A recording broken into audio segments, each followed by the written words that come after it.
Alo, aka. Singlim, agar zarur ishing bo'lmasa, o'zim qaytib telefon qilaman. Aka, sizni bezovta qilish niyatim yo'q edi. Nima gap o'zi? Tinchlikmi? Faqat qarzlaringizni so'rab kelaverib, oxiri oyim tillalarni olib ketishdi. Shuni aytishga telefon qildim. Bo'ldi, o'zim hal qilaman. Xo'p.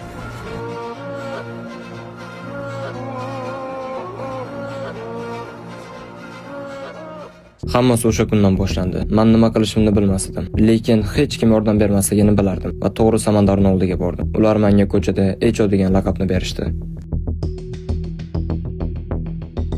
Bu Aziz, bu Samandarning eng ishongan odami. Bu ko'chadagi barcha qimor o'yinlariga qaraydi. Buning ko'chadagi laqabi Efe edi. Bu esa Samandar, buni ko'chada rais deb atashadi. Men seni zanot ushlashni ko'rsataman. Beradimi yo'qmi o'zi bu?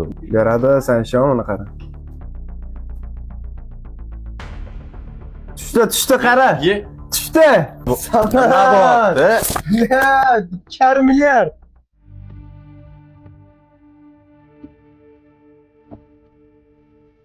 Ishni nimadan boshlaymiz?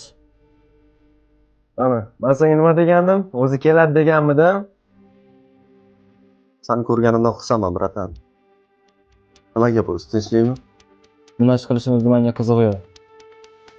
Menga srochniy pul kerak. Qancha erta boshlasa, shuncha yaxshi menga. 6 kun ishlaymiz. Dushanba kuni OLX, seshanba kuni Telegram, Chorshanba va shanba kuni men bilan kazinoda. uni Efeni o'zi eplaydi.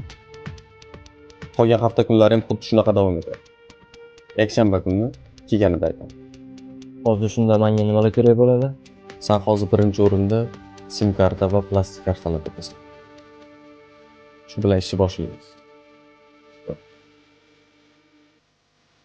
Yana bir narsa. Agar yonsang, boshqalarni tortishma.